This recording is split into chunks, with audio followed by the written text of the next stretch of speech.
내 남편 서결이 확실한데 어째서 이름이 이현이란 말이냐?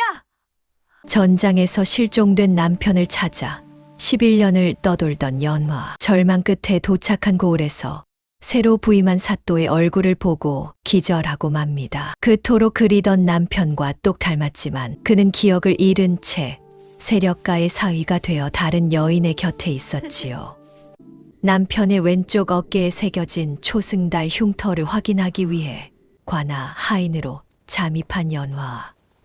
그녀를 제거하려는 새 부인의 음모로 죽을 위기에 처한 순간 연화는 최후의 절규를 내뱉습니다. 옷을 벗겨 확인해 보십시오. 드러난 흉터와 함께 터져나온 소름 돋는 진실관 한풀이 복수극이 지금 시작됩니다. 구독과 좋아요로 따뜻한 마음을 보태주세요. 댓글로 머무시는 곳을 알려주시면 좋은 기운이 닿도록 정성을 다하겠습니다. 그럼 사연 시작합니다. 10년의 세월은 한 여인의 모든 것을 앗아갔습니다. 고왔던 얼굴에는 깊은 시름이 그늘을 만들었고 달아 빠진 집시는 더 이상 몇 걸음이나 버텨줄지 알 수 없었지요. 여인의 이름은 연화였습니다. 그녀는 열해하고도 한 해가 더 지나는 동안 전장에서 사라진 남편 서결의 흔적을 찾아 온 나라를 떠돌았습니다. 이제는 시신이라도 찾아 양지 바른 곳에 묻어주는 것이 마지막 소원이 되었습니다. 해질녘의 낯선 고을, 연화는 마지막 남은 힘을 다해 작은 주막의 문턱을 넘었습니다. 털썩 주저앉아 낡은 보찜을 내려놓는 등에서는 마른 먼지가 풀풀 피어올랐습니다. 더는 나아갈 기운도 돌아갈 곳도 없는 처지였지요. 멍하니 허공을 보던 그때였습니다. 주막 밖이 갑자기 소란스러워지기 시작했습니다. 모두 길을 비켜라. 새 사또 나으리의 행차시다. 우렁찬 외침과 함께 사람들의 발걸음이 분주해졌습니다. 주막 주인은 신이 나서 문 밖으로 뛰쳐나가고 손님들도 저마다 고개를 내밀어 구경하기에 바빴습니다. 하지만 연화에게는 그저 먼 세상의 이야기일 뿐이었습니다. 10년간 겪은 서름에 마음이 돌처럼 굳어버린 그녀에게 높은 벼슬아치의 행차 따위는 아무런 감흥도 주지 못했습니다. 그저 맹물 한 사발을 간신히 목으로 넘기던 연화는 무심코 고개를 들었습니다. 주막 문틈으로 보이는 말 위에 앉은 사내의 얼굴이 눈에 들어온 순간이었습니다. 세상이 멈추는 듯 했습니다. 손에 들고 있던 사발이 바닥으로 떨어져 산산조각 났지만 그 소리조차 들리지 않았습니다. 잊으려야 잊을 수 없는 얼굴. 밤마다 꿈속에 나타나 자신을 부르던 바로 그 얼굴이었습니다. 오뚝한 콧날과 굳게 담은 입술, 깊고 서늘한 눈매까지. 10년의 세월이 흘렀지만 단 한 번도 잊은 적 없는 남편 서결의 모습 그대로였습니다. 서결? 가느다란 목소리가 터져 나왔지만 아무에게도 닿지 못했습니다. 연화의 눈앞이 아득해지며 온 세상이 빙글빙글 돌기 시작했습니다. 그녀는 결국 힘없이 앞으로 쓰러지며 정신을 잃고 말았습니다. 얼마나 지났을까요? 머리가 깨질 듯한 아픔에 연화가 눈을 뜨자 낯선 방의 천장이 보였습니다. 곁에는 주막 주인이 걱정스러운 얼굴로 그녀를 내려다보고 있었지요. 이제 좀 괜찮으시오? 어찌나 놀랐던지. 길에서 쓰러진 사람을 보고도 그냥 지나치지 못하는 우리 사또 나으리가 아니었다면 큰일 날 뻔했구려. 사또. 정신이 혼미한 와중에도 연화의 입에서는 그 단어가 먼저 튀어나왔습니다. 주막 주인은 고개를 끄덕이며 말했습니다. 그렇다마다요. 이번에 새로 부임하신 이헌 나으리 말이오. 인품이 어찌나 훌륭하신지 벌써 고을 칭찬이 자자하다오. 이헌이라니요. 연화는 믿을 수 없다는 듯 되물었습니다. 자신의 남편 이름은 분명 서결이었습니다. 기억을 더듬어 봐도 이현이라는 이름은 너무나 낯설었습니다. 죽은 줄 알았던 남편이 살아있다는 믿을 수 없는 기쁨도 잠시. 그의 이름이 다르다는 냉혹한 현실이 연화의 가슴을 서늘하게 짓눌렀습니다. 모든 것이 혼란스러웠습니다. 하지만 10년 동안 잿더미만 남았던 연화의 마음 속에서 아주 작고 여린 싹 하나가 고개를 들기 시작했습니다. 혹시나 하는 신락 같은 희망이었습니다. 그 희망의 싹은 절망으로 꽁꽁 얼어붙었던 그녀의 마음을 비집고 기어이 뿌리를 내리려 하고 있었습니다. 연화는 떨리는 손으로 가슴을 부여잡았습니다. 무슨 일이 있어도 저 사내가 누구인지 반드시 알아내야만 했습니다. 가슴을 부여잡은 연화의 떨리는 숨결이 좁은 방 안을 채웠습니다. 신락 같던 희망은 이제 심장을 거세게 두드리는 북소리가 되어 그녀를 재촉하고 있었지요. 연화는 자신을 걱스레 바라보는 주막 주인을 향해 애써 마른 입술을 열었습니다. 주인장 실례가 안 된다면 그 사또 나으리에 대해 조금만 더 들려주실 수 있겠습니까? 이야기하기를 좋아하는 주막 주인은 기다렸다는 듯 무릎을 탁 쳤습니다. 그럼요, 암요, 우리 사또 나으리로 말할 것 같으면 이 고을의 복덩이나 마찬가지라오. 몇 해 전 깊은 산속에서 사냥꾼들이 피투성이가 되어 쓰러진 나으리를 발견했다지 뭡니까? 어찌나 크게 다쳤던지 가까스로 목숨은 건졌지만 지난 일을 무엇 하나 기억하지 못했답니다. 주막 주인의 말 한마디 한마디가 연화의 귀에 천둥처럼 박혔습니다.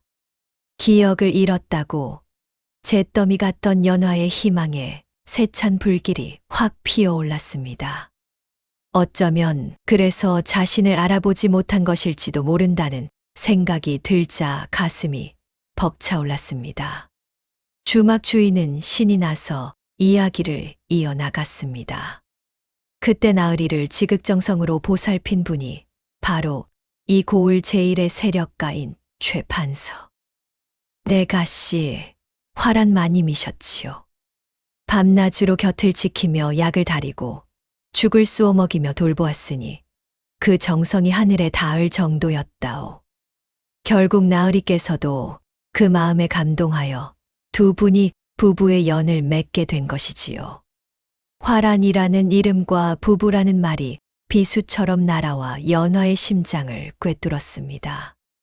남편이 살아있을지 모른다는 기쁨도 잠시. 그의 곁에 다른 여인이 있다는 사실이 시린 현실이 되어 그녀를 덮쳐왔습니다. 10년 동안 자신은 남편의 시신이라도 찾겠다며 굳은 비바람을 다 맞아왔는데 그는 따뜻한 방 안에서 다른 여인의 보살핌을 받으며 새로운 삶을 살고 있었던 것입니다. 서러운 눈물이 턱 밑까지 차올랐지만 연화는 입술을 꽉 깨물어 슬픔을 억지로 삼켰습니다. 지금은 울고 있을 때가 아니었습니다. 그 순간 연화의 머릿속에 번개처럼 스치는 기억이 하나 있었습니다. 아직 애뜬 소년이었던 서결이 동네의 감나무에 올랐다가 떨어져 크게 다쳤던 날의 기억이었습니다. 모두가 놀라 허둥댈 때 어린 연화는 자신의 치마를 찢어 그의 왼쪽 어깨에서 흐르는 피를 닦아주었지요. 그 상처는 아물어 마치 밤하늘의 초승달 같은 모양의 흉터로 남았습니다. 그래, 그 흉터만 확인할 수 있다면 그것은 두 사람만이 아는 비밀의 증표였습니다. 연화는 다시 한번 주막 주인에게 물었습니다. 참으로 대단한 인연이군요. 혹 사또 나으리께서 지난 일을 궁금해하지는 않으시던가요? 어이구, 말도 마시오. 나으리께서도 얼마나 답답하시겠소. 가끔 지난 일을 떠올리려 애쓰다가 머리가 깨질 듯 아프시다더군요. 그럴 때마다 화란 마님께서 지나간 일에 얽매이지 마시고 저와 함께할 앞날만 생각하시라며 나으리를 다독인다고 하니 그 마음 씀씀이가 비단결 같지 않소. 주막 주인은 화란의 현명함을 칭찬했지만 연화의 마음 속에는 차가운 의심의 그림자가 드리워졌습니다. 정말 남편을 위한다면 함께 과거를 찾아주려 노력해야 하는 것이 아닐까요? 어째서 기억을 덮어두려고만 하는 것일까? 마치 무언가를 감추려는 사람처럼 말입니다. 이제 모든 것이 분명해졌습니다. 저 사또가 자신의 남편 서결인지 아닌지를 확인할 방법은 단 하나. 그의 왼쪽 어깨에 남은 초승달 모양의 흉터를 직접 보는 것뿐이었습니다. 연화의 눈빛이 서늘하게 빛났습니다. 슬픔과 질투로 떨리던 손끝에 어느새 단단한 힘이 들어갔습니다. 그녀는 더 이상 울고만 있는 약한 여인이 아니었습니다. 10년의 세월을 뛰어넘어 남편의 기억과 자리를 교묘하게 차지한 그림자 같은 여인에게서 모든 것을 되찾기 위한 싸움을 막 시작한 사람이었습니다. 슬픔에 잠겨 있을 시간은 없었습니다. 연화의 머릿속은 온통 사내의 왼쪽 어깨를 확인할 생각으로 가득 차 있었지요. 며칠을 뜬 눈으로 밤을 새우며 기회를 엿보던 연화에게 마침내 기다리던 날이 찾아왔습니다. 바로 사또 나으리가 백성들의 사는 모습을 살피기 위해 장터를 한 바퀴 도는 날이었습니다. 장터는 이른 아침부터 사람들로 북적였고 연화는 그 틈에 조용히 섞여들었습니다. 그녀의 손에는 물이 가득 담긴 낡은 물동이가 들려 있었습니다. 심장은 금방이라도 터질 것처럼 세차게 뛰었지만 연화의 눈빛만은 서늘한 강물처럼 고요했습니다. 저 멀리서 관아의 아전들을 거느린 이헌의 모습이 나타나자 연화는 천천히 숨을 골랐습니다. 계획은 단순했습니다. 사또의 행차가 바로 앞을 지나는 순간 일부러 크게 넘어져 물동이에 물을 쏟는 것이었습니다. 흠뻑 젖은 도포 자락이 무거워지면 잠시라도 겉옷을 벗지 않겠는가. 그 짧은 순간을 노려 어깨의 흉터를 확인하려는 어찌 보면 어설프고 무모한 속셈이었지요. 드디어 이헌이 연화의 몇 걸음 앞까지 다가왔습니다. 바로 그때였습니다. 연화는 눈을 질끈 감고는 일부러 발을 헛디뎠습니다. 아이쿠, 짧은 비명과 함께 연화의 몸이 크게 휘청거렸고 손에 들려있던 물동이가 바닥으로 떨어지며 요란한 소리와 함께 박살났습니다. 동이 안에 가득했던 물은 사방으로 튀었고 그 물줄기는 정확히 이헌의 관복을 향해 쏟아졌습니다. 순식간에 벌어진 일에 주변은 아수라장이 되었습니다. 사람들은 비명을 지르며 놀랐고 아전들은 당황하여 어쩔 줄 몰라 했지요. 연화는 차가운 바닥에 쓰러진 채 애타는 눈으로 이헌을 올려다보았습니다. 제발, 제발 겉옷을 벗어다오. 마음속으로 수없이 외쳤습니다. 물에 젖은 옷이 불편한 듯 이헌이 잠시 미간을 찌푸리며 옷깃을 매만지는 순간 연화의 심장은 희망으로 부풀어 올랐습니다. 하지만 그 희망은 잔인하게 꺾이고 말았습니다. 어디선가 비단신을 신은 바리쏜살같이 나타나더니 부드럽지만 단호한 목소리가 모든 상황을 장악했습니다. 나으리, 괜찮으시옵니까? 세상에, 이게 무슨 변고랍니까? 고운 비단 옷을 차려입은 화란이었습니다.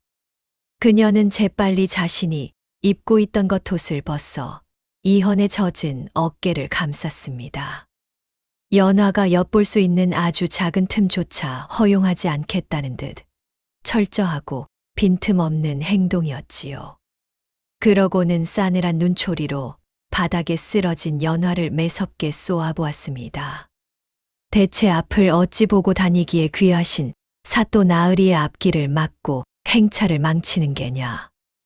당장 이 무례한 것을 잡아 가두어라. 화란의 서슬퍼런 꾸짖음에 연화는 말문이 막혔습니다.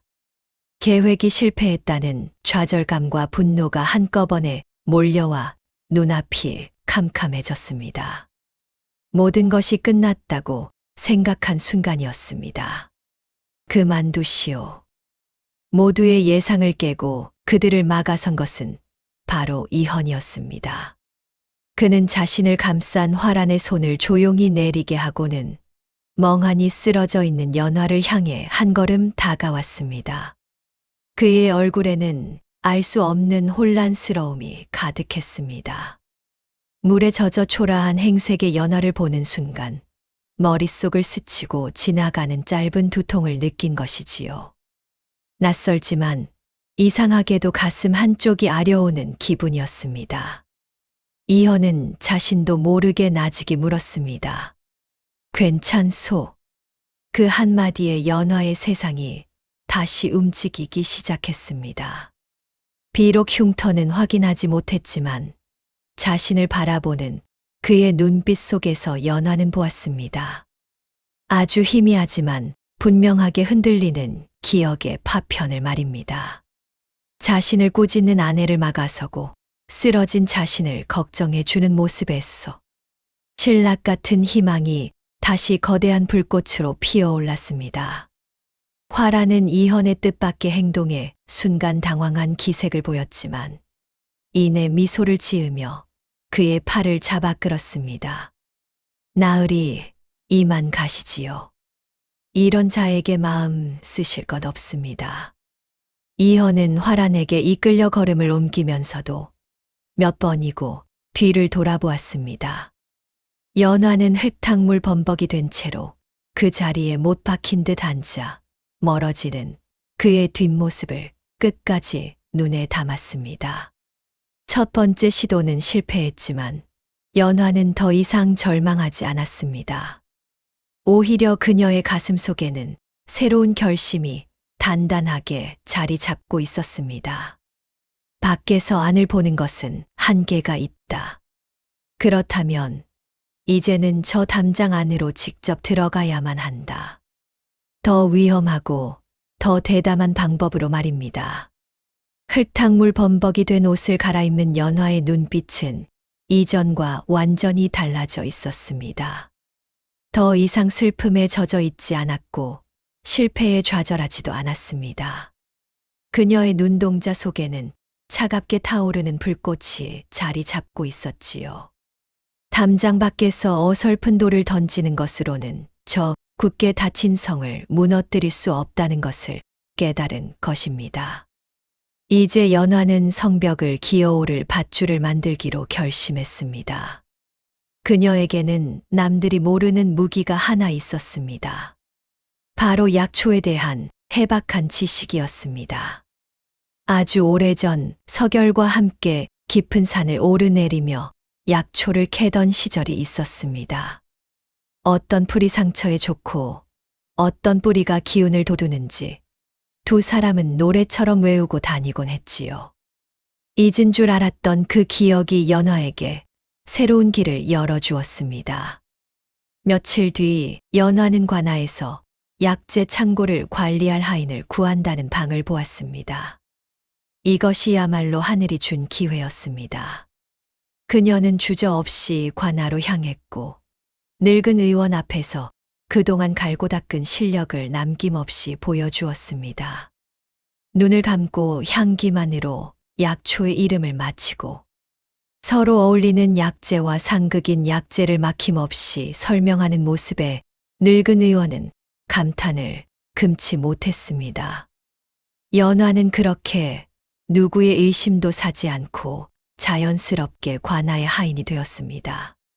꿈에 그리던 담장 안으로 들어온 첫날, 연화의 심장은 금방이라도 터져 나올 듯 세차게 뛰었습니다. 발각될지도 모른다는 두려움과 그토록 그리워했던 님과 한 공간에 있다는 설렘이 뒤섞여 숨이 막힐 지경이었지요.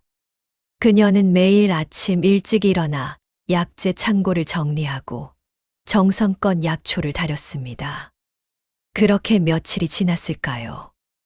연화는 뜰을 쓸다가 마루에 나란히 앉아 담소를 나누는 이현과 화란의 모습을 보게 되었습니다.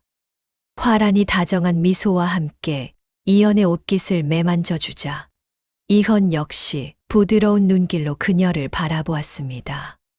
그 순간 연화의 심장이 쿵 하고 바닥으로 떨어지는 듯 했습니다. 머리로는 저희가 기억을 잃었기 때문이라고 수없이 되뇌었지만 가슴을 저미는 아픔까지 막을 수는 없었지요.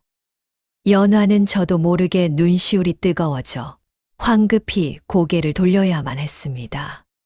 하지만 그녀는 눈물을 삼키며 다짐했습니다. 이런 개인적인 슬픔에 무너져서는 안 된다고. 반드시 진실을 밝혀 모든 것을 제자리로 돌려놓아야 한다고 말입니다. 그날 밤이었습니다. 늦게까지 약재를 정리하던 연화는 최 판서의 서재에서 새어나오는 불빛과 함께 조용한 말소리를 들었습니다. 발소리를 죽인 채 문틈으로 귀를 기울이는 순간 연화는 자신의 귀를 의심해야 했습니다. 아직도 그자가 지난 일을 떠올리려 하는가. 최 판서의 낮고 불안한 목소리였습니다. 뒤이어 화란의 날카로운 목소리가 들려왔습니다. 걱정 마십시오, 아버님. 그때마다 제가 잘 둘러대고 있습니다. 하지만 만에 하나, 정말 만에 하나 그 사람이 과거를 기억해내면 쉿, 마리씨가 되는 법이다. 최 판서는 다급하게 딸의 말을 막았습니다.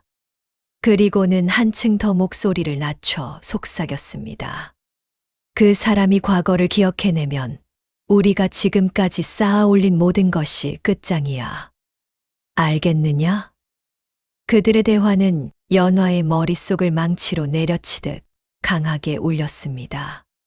그저 남편의 기억 상실을 이용해 곁을 차지한 것이라고만 생각했는데 그것이 아니었습니다. 저들은 무언가를 적극적으로 숨기고 있었습니다. 남편의 과거는 그들에게 끔찍한 위협이었던 것입니다.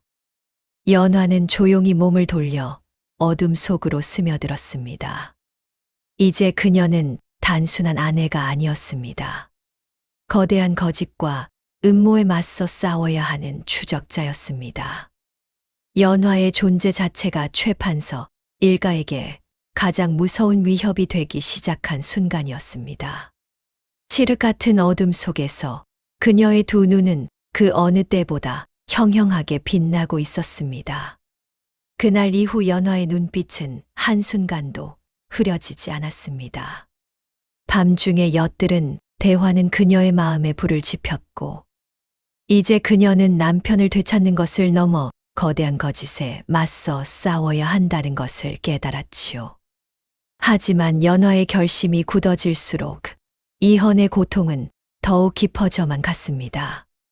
원인을 알 수 없는 두통이 파도처럼 그를 덮치는 날이 잦아졌습니다. 그럴 때마다 이현은 관자놀이를 꾹 누르며 괴로워했고 곁에서 그 모습을 지켜보는 연화의 마음은 칼로 베는 듯 아팠습니다. 그녀는 이현의 고통을 덜어주면서 동시에 그의 기억을 되돌릴 방법을 필사적으로 떠올렸습니다. 그러다 문득 아주 오래전 두 사람이 함께 웃던 어느 봄날의 기억이 스쳐 지나갔습니다. 그래, 박하향. 서결은 유난히 박하의 시원하고 맑은 향을 좋아했습니다. 머리가 복잡할 때면 늘 박하 잎을 넣고 우린 차를 마시며 마음을 달래곤 했지요. 연화는 이것이 희미한 기억의 문을 두드릴 작은 열쇠가 될지도 모른다고 생각했습니다.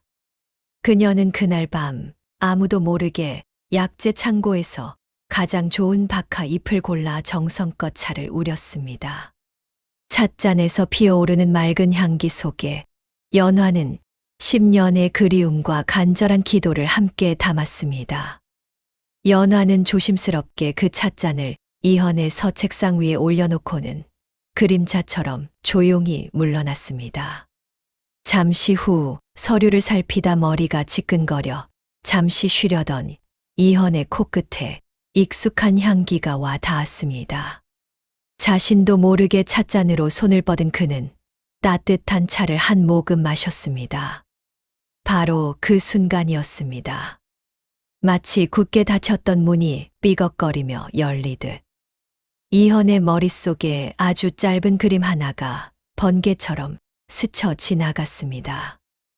눈부신 햇살 아래 하얀 치맛자락을 날리며 환하게 웃고 있는 앳된 여인의 얼굴. 그리고 귓가에 울리는 맑고 고운 목소리. 서결 도련님. 이현은 깨질 듯한 머리를 부여잡고 주저앉았습니다. 서결이라는 이름은 누구이며 꿈결처럼 아련한 저 여인은 또 누구인가. 낯선 기억의 조각과 지독한 두통이 그의 온몸을 올가매는 듯했습니다. 그는 비틀거리며 밖으로 뛰쳐나갔습니다. 이 혼란의 답을 알고 있을 것만 같은 단 한 사람, 바로 그 약초를 다루는 하인 계집을 찾아야만 했습니다. 늘 한쪽에서 약초를 다듬고 있던 연화는 자신을 향해 다가오는 이현의 위태로운 모습에 심장이 쿵 내려앉았습니다. 이현은 연화의 팔을 붙잡고는 거친 숨을 몰아쉬며 물었습니다. 너는 대체 누구냐? 왜 내 모습이 내 머릿속을 떠나지 않는 것이냐? 연화는 아무 대답도 할 수 없었습니다. 그저 눈물 어린 눈으로 그를 바라볼 뿐이었습니다. 하지만 이 모든 광경을 차가운 눈으로 지켜보는 이가 또 있었습니다. 바로 화란이었습니다. 이현과 연화가 함께 있는 모습을 본 순간 화란의 얼굴에서 부드러운 미소는 온데간데 없이 사라지고 섬뜩한 위기감만이 남았습니다. 더 이상 두고 볼 수만은 없었습니다. 저 계집을 이 집에서, 아니, 이 세상에서 아주 없애버려야만 했습니다. 그날 밤, 화란은 자신의 가장 아끼는 비녀를 몰래 연화의 누추한 방 이불 밑에 숨겨두었습니다. 그리고 다음 날 아침, 온 관아가 발칵 뒤집혔습니다. 사또 마님의 귀한 비녀가 감쪽같이 사라졌다는 것이었지요. 수색 끝에 비녀는 연화의 방에서 발견되었고 연화는 꼼짝없이 도둑이라는 누명을 쓰게 되었습니다. 내 인연, 내가 너의 그 순진한 얼굴 뒤에 시커먼 속내가 있을 줄 알았다. 감히 누구의 물건에 손을 대는 게야.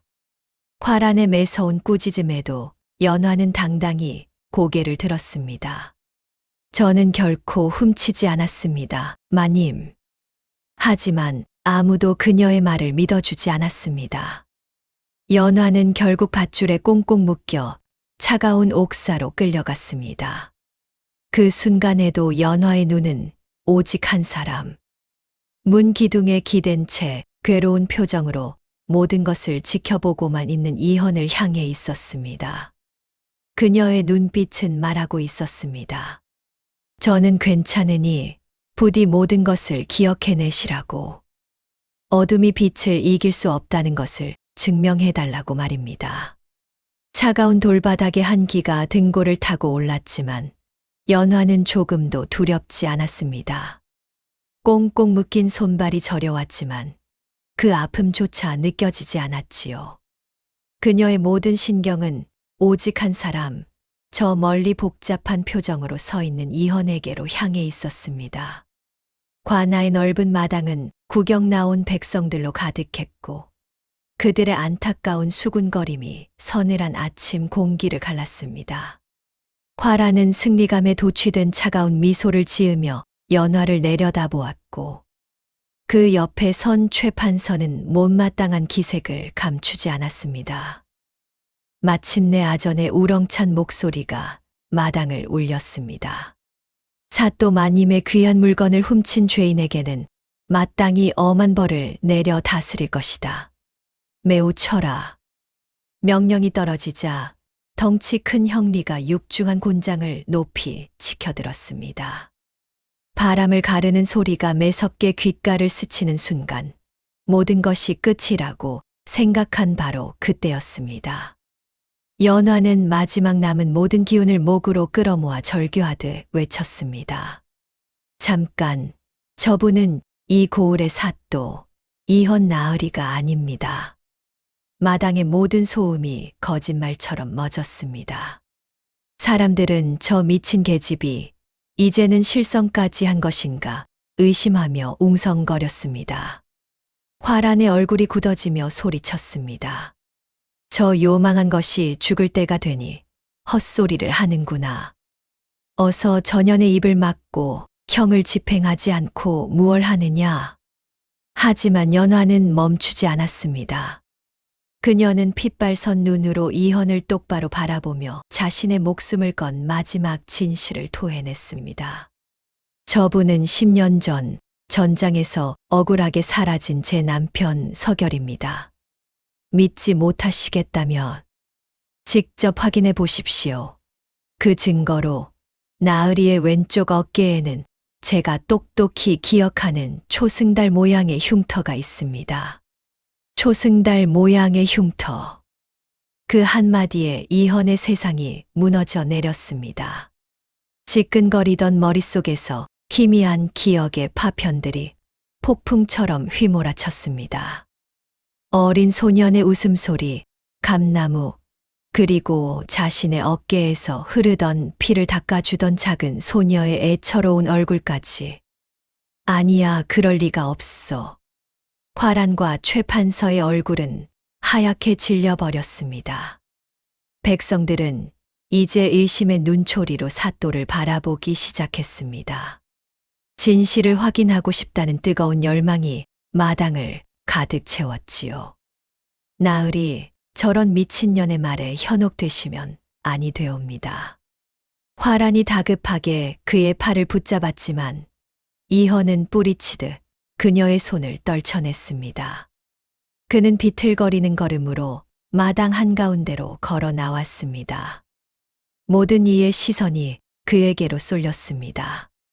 이헌은 떨리는 손으로 자신의 관복 옷고름을 쥐었습니다. 그리고 다음 순간 그는 결심한 듯 저고리 자락을 힘껏 잡아챘습니다. 직! 옷자락이 찢어지는 소리와 함께 그의 왼쪽 어깨가 드러났습니다. 마당에는 숨막히는 정적만이 흘렀습니다. 그곳에는 연화의 말과 똑같은 선명하고도 서러운 초승달 모양의 흉터가 깊게 새겨져 있었습니다. 바로 그 순간이었습니다. 굳게 닫혀있던 기억의 문이 활짝 열렸습니다. 전장의 함성, 동료들의 얼굴, 그리고 자신을 배신하고 공을 가로채던 최판서의 비열한 미소. 안개 속에 갇혀있던 모든 과거가 제자리를 찾으며 그의 머릿속으로 쏟아져 들어왔습니다. 그는 더 이상 이헌이 아니었습니다. 연화야. 10년의 세월을 뛰어넘은 목소리가 터져 나왔습니다.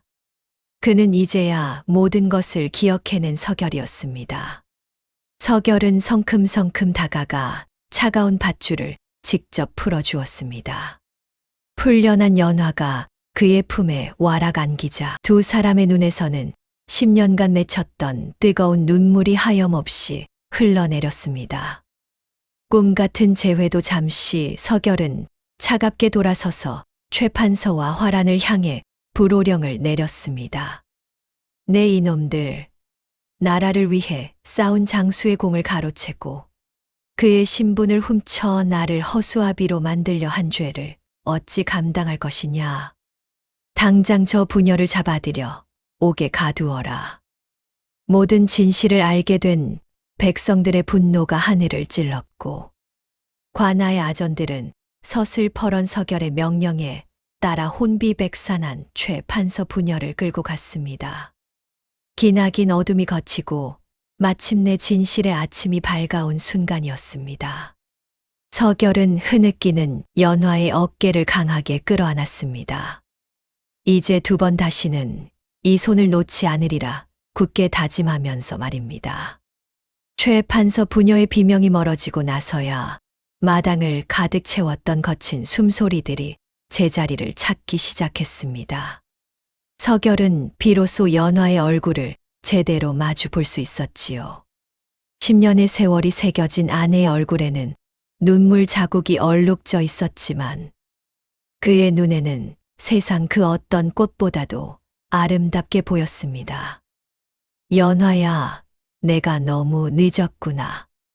죄스럽고 미안한 마음에 서결의 목소리가 가늘게 떨렸습니다. 연화는 고개를 저으며 그의 뺨을 부드럽게 감쌌습니다.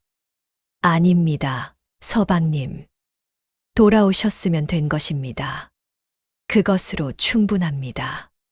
그 한마디가 10년의 기다림과 서름을 눈 녹듯 녹여내리는 듯 했습니다.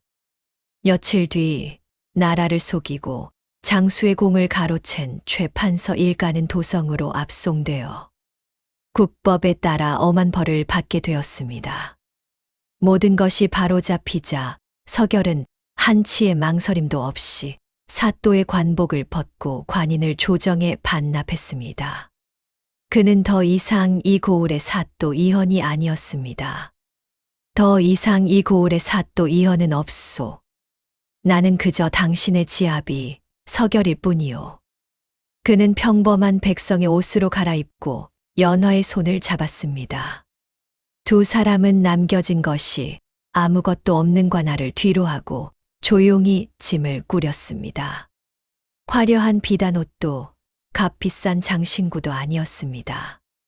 해진 옷가지 몇 벌과 낡은 집신 한 켤레가 전부인 단출한 보찜이었지만 두 사람의 마음은 그 어느 때보다 풍요롭고 평온했습니다. 고을을 떠나기 전날 서결과 연화는 작은 주막을 찾아갔습니다. 모든 운명이 시작되었던 바로 그곳이었지요.